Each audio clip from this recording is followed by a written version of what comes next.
మా అసోసియేషన్ ఏదైతే ఈ అసోసియేషన్ మరి దాదాపు ఒక 25 ఇయర్స్ అయింది ఈ అసోసియేషన్ పెట్టి. రిటైర్డ్ కార్మికులకు ఇప్పుడు ఎన్నో సమస్యలు సాల్వ్ చేసుకున్నాం ఈ అసోసియేషన్ ద్వారానే. ఇంకా ఇప్పుడు కొన్ని సమస్యలున్నాయి. ఈ సమస్యల మీద యాజమాన్యానికి అబ్బో ఇక్కడ కేజీ చీరలు కొంటే అర కేజీ చీరలు ఫ్రీ అంట. మంగళ్య షాపింగ్ మాల్ కేజీల్లో సేల్ టన్నుల్లో ఆనందం. ముఖ్యమంత్రి గారికి, రవాణా శాఖ మంత్రి గారికి ఎన్ని దఫాలుగా మరి విజ్ఞప్తి చేసినాం, వెళ్ళి కలిసినాం, చేస్తామంటారు కానీ ఆ సమస్యలు ఇంతవరకు పరిష్కారం కాలేదు.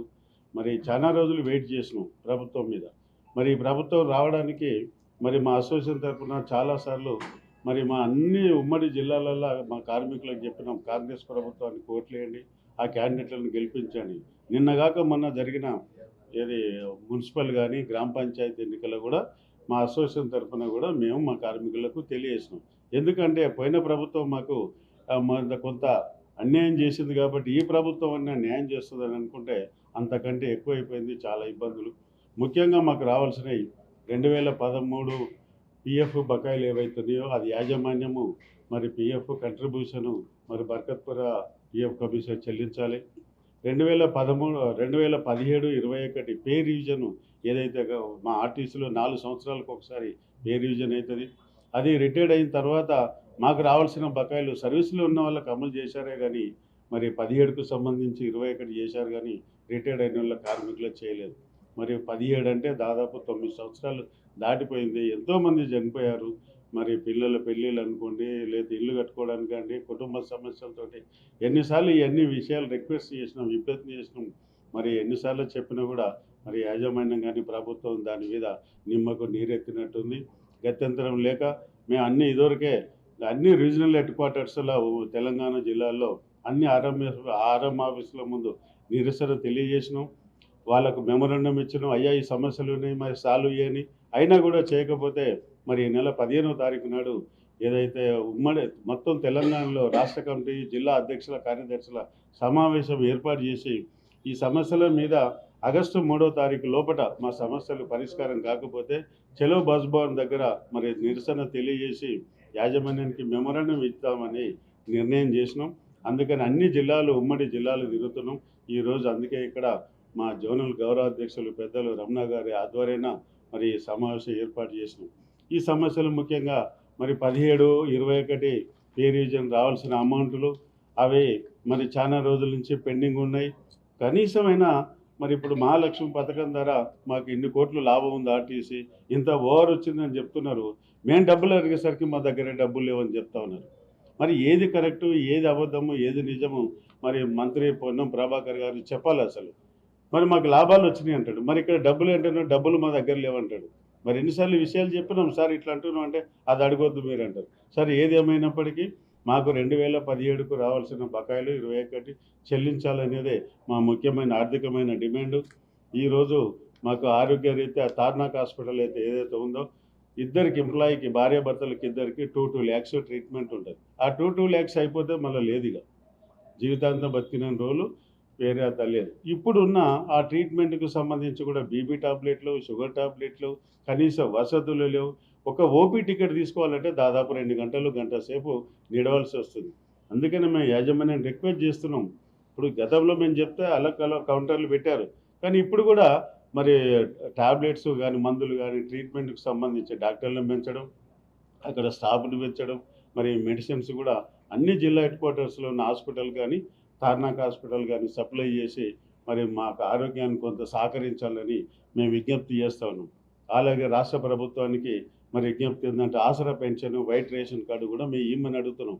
మాకు అసలు పెన్షన్ లేదు ఆర్టీసీ వాళ్ళకు. మీకు కూడా చాలామందికి తెలుసు, 2000, 2500, 3000 హయ్యెస్ట్. ఇప్పుడు రిటైర్డ్ అయిన వాళ్ళకు కూడా 3000 లాస్ట్. అంతకంటే ముందు రిటైర్డ్ 1000 రూపాయలు, 1200, 1500 వస్తున్నది. కాబట్టి మరి ఈ ప్రభుత్వం అయినా మరి ఇస్తుందని చెప్పేసి ఆసరా పెన్షన్ ఏజ్ అయిపోయినా, లేకపోతే మాకు లిమిట్ ఉన్న 2 lakhs లోపల ఉన్న అప్లై చేసుకున్నా కూడా వాళ్ళకు కూడా ఇవ్వట్లేదు.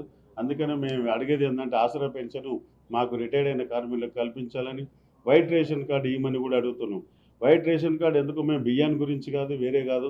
మాకు ఆ వైట్ రేషన్ కార్డు వస్తే ఆసరా దానికి సంబంధించి రాజీవ్ ఆరోగ్యశ్రీ ఎలిజిబిలిటీ ఉంది, ఒక్కరికి 10 లక్షల రూపాయలు. అట్లా కొంత మాకు ఏదో మేలు జరుగుతుంది. తార్నాకు సంబంధించి 2 లక్షలు అయిపోయిన తర్వాత మేము ఏం చేయలేని పరిస్థితి ఉంది. కాబట్టి వైట్ రేషన్ కార్డు ఇస్తే కొంచెం ఆరోగ్యశ్రీగా మరి కొంచెం మాకు ఆర్థికంగా ఎంతో కొంత తోడుంటుందని చెప్పేసి ఆసరా పెన్షన్ వైట్ రేషన్ కార్డు అడుగుతున్నాం.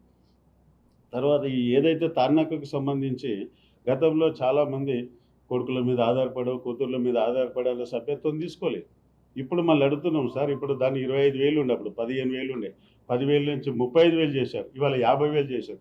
అయినా సరే 50,000 రూపాయలు కడతాము. మరి కొంతమంది మిగిలిపోయారు, టోటల్గా ఒక 400-500 ఉంటారు, వాళ్ళకు సభ్యత్వం కల్పించాలని చెప్పేసి మరి ఎన్నిసార్లు చెప్పినా మాకు బడ్జెట్ పెడుతుందని చెప్తురే కానీ కార్మికులు 30-40 సంవత్సరాలు సంస్థలో పనిచేసిన బాగోగులు చూడట్లేదు వాళ్ళు. అందుకని మీ తరఫున మేము ఏంటంటే వారికి ఒక అవకాశం కల్పించాలని చెప్తున్నాం. తర్వాత గత లాస్ట్ ఇయర్ వాలంటరీ రిటైర్మెంట్ తీసుకొని యాజమాన్యమే చెప్పింది, మీరు వాలంటరీ రిటైర్మెంట్ తీసుకోండి, సంవత్సరము 6 నెలలు ఉన్న వాళ్ళు కూడా తీసుకున్నారు. వాళ్ళకి మెడికల్ ఫెసిలిటీస్ లేదు. మరి మీరు చెప్తేనే వీళ్ళు తీసుకున్నాం, మేము తీసుకున్నాం తప్ప వేరే లేదు. మరి అది పోరాటం చేసే మెడికల్ ఐడెంటిటీ కార్డు ఇచ్చారు కానీ పీరియల్ ఎక్స్పెండిచర్ ఎవరైతే ఎంప్లాయీ చనిపోతాడో రెగ్యులర్గా ఉన్న అయిన వాళ్ళకి కానీ మరి రిటైర్డ్ అయిన వాళ్ళకి కానీ 30,000 రూపీస్ వాళ్ళకి ఇస్తున్నారు. వీళ్ళకు కూడా 30,000 ఇవ్వాలంటే ఏదో సాకులు చెప్తున్నారు. అది కూడా ఇవ్వాలని చెప్పేసి మీ ద్వారా నేను విజ్ఞప్తి చేస్తా ఉన్నాను. ఎస్ఆర్బిఎస్ అని మాకు స్టాఫ్ రిటైర్మెంట్ బెనిఫిట్ స్కీమ్ ఉంది. అది మాకు నెలకు 300 రూపాయలు కట్ అవుతుంది. అది చాలామంది మరి పెంచట్లేదు. మాకున్న ఆనాడు 89 ఏదైతే ఈ స్కీమ్ పెట్టినామో ఆ స్కీమ్ పెట్టినప్పుడు 3 ఇయర్స్కి ఒకసారి 5 ఇయర్స్కి ఒకసారి దాన్ని రివ్యూ చేయాలి, పెంచాలని. ఆనాడు 89 నుంచి టిల్ డేట్ వరకు ₹1 కాదు, ₹1.25 పెంచలేదు. యాజమాన్యం కూడా ₹1 కూడా ఖర్చలేదు. దానివల్ల కొంతమంది ఈ మధ్యన అనారోగ్యత, కొంతమంది చనిపోయి తెలియక ఫ్యామిలీలకు life certificate every year life certificate ఇవ్వకపోతే వాళ్ళు ఒక 400-500 మంది ఉన్నారు. వాళ్ళకు కూడా కన్సిడర్ చేయమంటే కూడా లేడీస్కు భార్య కానీ భర్త కానీ ఉన్న వాళ్ళకి చేయట్లేదు. అది కూడా కావాలని కాలయాపన చేస్తున్నారు. కాబట్టి ఈ అన్ని సమస్యల మీద మరి ఎన్నిసార్లు మొరబెట్టినాం. మరి ఈ సమస్యలు సాల్వ్ కాకపోతే ఆగస్టు 3 లోపల చలో బస్ భవన్ అని ప్రోగ్రాం నిర్ణయించినాం. కాబట్టి మీ ద్వారా రిటైర్డ్ అయిన తెలంగాణలో ఆల్ రిటైర్డ్ అయిన కార్మికులకు అందరికీ మేము విజ్ఞప్తి చేసేదంటే అధిక సంఖ్యలో బస్ భవన్ దగ్గర వచ్చి నిరసన తెలియడానికి ఈ రాష్ట్ర కమిటీకి సహకరించాలని మీ ద్వారా మేము విజ్ఞప్తి చేస్తాం. Thank you. మన డెమోక్రసీలో అంటే విచ్చలవిడితనం అనేది ఎక్కువైపోయింది. దాని యొక్క ఫండమెంటల్స్ మర్చిపోయి ఎవరు అధికారంలోకి వచ్చినా వాళ్ళదే రాజ్యాధికారము, వాళ్ళే ఒక జమీందారు వ్యవస్థను ప్రోత్సహించే విధంగా ఈరోజు పోకడలు జరుగుతున్నాయి. అదంతా కూడా మనం ప్రత్యక్షంగా చూస్తున్నాం. ఈరోజు వాస్తవంగా ఈరోజు ప్రజాస్వామ్యంలో 4 వ్యవస్థలు పనిచేస్తున్నాయి. ఒకటి పొలిటికల్ వ్యవస్థ, రెండవది అడ్మినిస్ట్రేషన్ రాజ్యాంగబద్ధమైన యొక్క చట్టబద్ధం, మూడవది జ్యుడిషియల్, నాలుగవది పాత్రికేయులు ఈ యొక్క ప్రెస్ అనేది. ఈ నాలుగు స్తంభాలుగా ఉంటేనే ఈరోజు మన దగ్గర ఈ డెమోక్రసీ అనేది ఈ మాత్రం నడుస్తుంది. ఇక్కడ సందర్భం ఏంటంటే ఈరోజు అడ్మినిస్ట్రేషన్ ఫెయిల్ అయిపోయింది, పొలిటికల్ వ్యవస్థ కూడా ఫెయిల్ అయిపోయింది. ఇక మరి మాకు ఎవరున్నారంటే లాస్ట్కు మీరు జ్యుడిషియల్ రెండే మిగిలినాయి. కావున దయచేసి ఈరోజు వీళ్ళందరినీ చూస్తున్నారు, మీకు ఇట్లా కనబడుతున్నారు కానీ వీళ్ళందరూ 65 ఏళ్ళు 70 ఏళ్ళ పైన ఉన్నోళ్ళే. వాళ్ళ ఆరోగ్యాలు చెడిపోయి వాళ్ళు మనకు ఎంతో సేవ చేసి అంటే మనం చూస్తున్నాము. ఇప్పుడున్న సొఫాస్టికేషన్ ఏదైతుందో ఒక 50 సంవత్సరాల కింద లేదు. వాళ్ళకు తిందామంటే తిండి లేకుండే, తాగుదామంటే నీళ్లు లేకుండే. ఒక బస్సు పంక్చర్ అయితే దాన్ని ఫిట్ చేయాలంటే ఒక 2 గంటల సమయం అవుతుండే. వాళ్ళకి పెయి నిండా ఆయిల్ అంటుతుండే.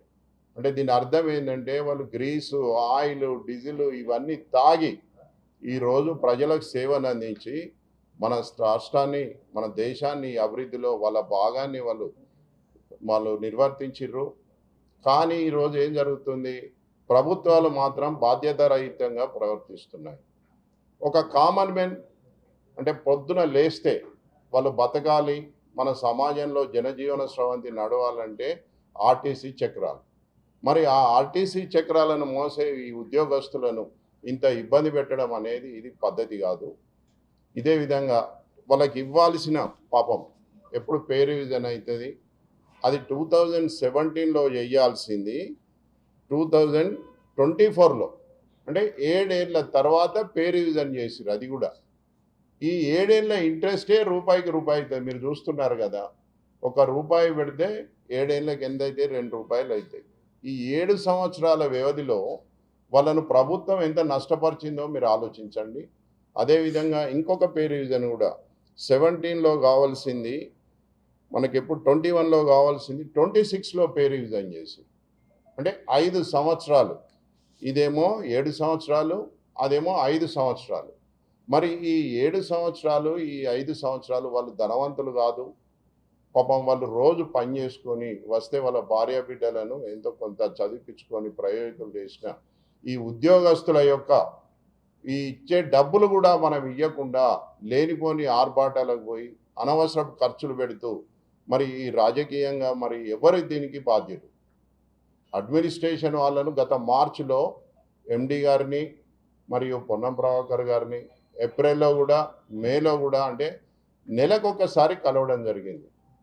అయినా కానీ వాళ్ళు స్పందిస్తూ ఎంతో కొంత చేస్తాం, కొద్దిగా రిలీజ్ చేస్తామని ఇవ్వడం జరిగింది, హామీ ఇవ్వడం జరిగింది. మరి ఆ హామీలు 3 నెలల నుంచి కూడా ఏమాత్రం నెరవేర్చకుండా ఈరోజు బాధ్యతారహిత్యంగా ప్రవర్తిస్తూ మరి వీళ్ళ గురించి కనీసం ఆలోచన లేని విధంగా ఈరోజు ప్రభుత్వం నడుపుతుంది. మరి దానికి నిరసనగానే ఈరోజు ప్రతి జిల్లాలో కూడా వీళ్ళు ప్రెస్ మీట్లు పెట్టడం జరుగుతుంది. మొన్న చూసినారు, ఆర్టీసీ ఉద్యోగస్తులు సమ్మె చేసిర్రు. అందులో ఒక కార్మికుడు అంటే ఒక ఉద్యోగస్తుడు వాళ్ళ ప్రాణాన్ని బలి చేయడం జరిగింది. మరి ఈరోజు వీళ్ళందరికీ కూడా ఆరోగ్య సమస్యలు ఇప్పుడే మీరు చూసారు. ఈ ప్రెస్ మీట్కి రావాలంటే పాపం ఒక్కొక్కరు 10 నిమిషాలకు ఒకసారి మూత్రానికి పోతుంది. అంటే పాపం వాళ్ళ ఆరోగ్య పరిస్థితి మీరు అర్థం చేసుకోండి. అట్లాంటి స్థితిలో కూడా ఈరోజు వాళ్ళకు ఉన్నది ఎక్కడ? తార్నాకాల హాస్పిటల్. ఇందాక బుచ్చిరెడ్డి గారు చెప్పినట్టు 2 గంటలు ఓపీకి 2 గంటలు. మరి డబ్బులు ఎవరి? వీళ్ళు ఉద్యోగం చేయంగా వీళ్ళ దగ్గర కట్ చేసిన డబ్బులతోటే ఆ హాస్పిటల్ నడుపుతుర్రు. మరి ఆ కట్ చేసిన డబ్బులు ఎక్కడ పోయినాయి? మరి ఎవరు తింటుర్రు ఇవన్నీ? మరి ఎవరు చేయాలి? మరి ప్రభుత్వం అనేది ఆలోచించాలి. అదేవిధంగా ఇందాక చెప్పినట్టు వాళ్ళ హాస్పిటల్స్ ఏవైతున్నాయో జిల్లాకు ఒక డిస్పెన్సరీ ఉంది. ఇప్పుడు ఈ రెగ్యులర్గా వాళ్ళకి ఇచ్చే మందుల కోసం వాళ్ళు ఏదో మారుమూల ప్రాంతం నుంచి హైదరాబాద్ పోయే విధంగా కాకుండా ఆ యొక్క జిల్లా హెడ్ క్వార్టర్లోని ఆ డిస్పెన్సరీలనే ఆ మందులు ఇప్పిస్తే వాళ్ళకి ఎంతో కొంత సాయం చేసిన వాళ్ళు అవుతారు. ముఖ్యంగా ఈరోజు ఈ పత్రికా సమావేశానికి కారణం ఏంటంటే ఈ ఏరియర్స్ ఏవైతే పే స్కేల్ రివిజన్ పేమెంట్స్ ఉన్నాయో దాదాపు 15,000 మంది ఉద్యోగస్తులకు బకాయి పడ్డారు. మరి ఆ 15,000 మందిలో దాదాపు 300 నుంచి 350 మంది ఆల్రెడీ చనిపోయిన పాపం. అంటే మనం చూడండి, మనం కష్టపడి సంపాదించిన డబ్బు మనం చూడకుండానే చనిపోతున్నాం. ఇది ఎంత విచిత్రమైన పరిస్థితితో చూడండి. మరి దీనికి కారకులు ఎవరు? మరి దీన్ని ముఖ్యంగా పాత్రికా మిత్రులు ఒక బాధ్యతగా తీసుకొని మనలో తోటి మనిషి, మనకు సహాయం చేసిన మనిషి, మన సమాజానికి కష్టపడుతూ వాళ్ళ రక్తాన్ని ధారపోస్తూ వాళ్ళు తిన్నా తినకున్నా వాళ్ళు పనిచేసి ఈరోజు మన యొక్క జీవన విధానాన్ని నడిపిస్తుర్రు. ఈ సొసైటీ యొక్క ప్రగతిలో వాళ్ళు పాల్గొంటారు. కాబట్టి వాళ్ళ యొక్క ఈ సమస్యను పరిష్కరించే విధంగా మీరు ముఖ్యంగా పాత్రికేయ మిత్రులు మాకు సహాయపడాలని కోరుతూ, ఇంకోటి చివరగా ఏంటంటే వాళ్ళు పాపం లగ్జరీ బస్, సూపర్ లగ్జరీ బస్సులలో వాళ్ళకు ఫ్రీ సర్వీస్ ఉండేది. ఆ సూపర్ ఎక్స్ప్రెస్లు అనేవి చాలా తగ్గిపోయినాయి. అంటే ఆల్మోస్ట్ 100 బస్సులు ఉన్నాయి, ఇప్పుడు 10 బస్సులకు వచ్చినాయి. కాకుండా సూపర్ డిలక్స్లో కూడా వాళ్ళకు ఉచిత సౌకర్యం కల్పించాలని ఒక చిన్న డిమాండ్ వాళ్ళ ద్వారా సూపర్ లగ్జరీ బస్సులలో కూడా వాళ్ళకు ఉచిత రవాణా కల్పించాలని ఒక చిన్న డిమాండ్. అదేవిధంగా ఈ యొక్క పే స్కేల్స్ ఏవైతే రివిజన్ ఉన్నాయో దాదాపు ఒక్కొక్కరికి 6 నుంచి 10 లక్షల బకాయి ఉంది ప్రభుత్వం. అంటే దాదాపు గత 10 ఏళ్ళ నుంచి 10 లక్షల రూపాయలు ఉన్నాయంటే వాళ్ళకి ఇవాళ బ్యాంకులు వేసుకున్న ఒక 30 లక్షల రూపాయలు అవుతుండే. మరి ఈ పేదవాళ్ళ పొట్టగొట్టిన ఈ ప్రభుత్వానికి మరి ఎక్కడ పోతున్నాయి ఈ డబ్బులు? మొన్న కూడా హైదరాబాద్లో కూడా 150 కోట్లకు ఒక ఎకరం భూమి అమ్మడం జరిగింది, 1000 కోట్లకు ఒక ఎకరం. మరి డబ్బులు ఎక్కడ పోతున్నాయి? ఎవరి కొరకు అమ్ముతుర్రు? మరి పని చేసిన వాళ్లకు జీతాలు ఇవ్వకుండా వాళ్ళ పైసల ఇప్పుడు మనం చూస్తున్నాం. ఇందాక మీకు ఒక స్టాటిస్టిక్స్ చెప్పినాను. ఒక యావరేజ్గా 6 నుంచి 10 లక్షలు అంటే 8 లక్షలు ఒక ఆర్టీసీ ఎంప్లాయీ యొక్క 8 లక్షలు 10 సంవత్సరాల నుంచి బకాయి ఉన్నాయంటే మీరు ఆ బకాయి మీద ఇంట్రెస్ట్ తోటే బతకొచ్చు, ఈరోజు ఈ గవర్నమెంట్ నడపచ్చు. మరి వాళ్ళకి ఆ ఇంట్రెస్ట్ కూడా ఇవ్వడం లేదు, అసలు కూడా ఇవ్వడం లేదు. ఇది ఎంత దారుణమైన పరిస్థితిలో మీరు అందరూ ఆలోచించాలి. ఈరోజు సమాజంలో ఉన్న ప్రతి ఒక్కరూ దీని గురించి ఆలోచించాలని విన్నవిస్తూ, ఇంకొకటి విషయం ఏంటంటే, మనకు ఇందాక మిత్రుడు చెప్పినట్టు ఆ మధ్యలో వాలంటీర్ రిటైర్మెంట్కు మీరే ప్రోత్సహించారు. మరి మీరు ప్రోత్సహించి పాపం వాళ్ళు ఏదో 6 నెలలు, ఏడాది, 2 ఏళ్ళు ఉన్న వాళ్ళు వాలంటీర్ రిటైర్మెంట్ తీసుకున్నారు. వాళ్ళకి ఎలాంటి బెనిఫిట్స్ ఇవ్వడం లేదు ఈరోజు. అంటే వాళ్ళు పనిచేసిన 35 ఏళ్ళ సర్వీస్ను మీరు నెగ్లెక్ట్ చేస్తూ వాళ్ళకి కనీసం ఇచ్చే బెనిఫిట్స్ కూడా మరి ఇవ్వలేదంటే ఎంత అమానుషంగా ఈరోజు గవర్నమెంట్ ప్రవర్తిస్తుందో దీన్ని ఖండిస్తున్నాం మేము. అదేవిధంగా మనకు చివరగా ఏం చేస్తారు, మనిషి ఆకలి అవుతుంటే ఏం చేస్తారు, పోరాటానికి వస్తారు. వీళ్ళందరూ కూడా ఈరోజు ఆకలితోటి ఉన్నారు. వాళ్ళకు కనీస కోరికలు మీ ప్రభుత్వం ఇప్పటికైనా పిలిచి ఏ విధంగా ఇస్తారు, ఎట్లా ఇస్తారు, దాని యొక్క కార్యాచరణను మీరు రూపొందిస్తే చాలా సంతోషం. లేకపోయించో వచ్చే నెల 3 ఆగస్టు నాడు, 4 ఆగస్టు నాడు, వచ్చే నెల 4 ఆగస్టు నాడు చలో బస్ భవన్ అనే నిరసన కార్యక్రమం జరగబడుతుంది. ఆ జరపడంలో వీళ్ళందరూ కూడా ఇప్పుడే మనం ఇందాక చూసినాం, చాలా అనారోగ్య సమస్యలతోటి సతమతమవుతారు. అందులో ఎలాంటి ఇబ్బంది జరిగినా, ఎవరికి ఎలాంటి ఇబ్బంది జరిగినా ప్రభుత్వాందే బాధ్యతగా భావిస్తున్నాం. కావున దయచేసి ఇప్పటికైనా మిత్రులారా, ప్రెస్ మిత్రులు మీ అందరికీ కూడా ప్రత్యేకించి రిక్వెస్ట్ చేయడం ఏంటంటే, మీరైనా ప్రభుత్వానికి వీళ్ళ సమస్యలను తీసుకెళ్ళి పరిష్కరించే విధంగా సహాయం చేస్తారని ఆశిస్తూ ఈ కార్యక్రమానికి చేసిన ప్రతి ఒక్కరికి, ముఖ్యంగా పాత్రికేయ మిత్రులకు హృదయపూర్వక ధన్యవాదాలు.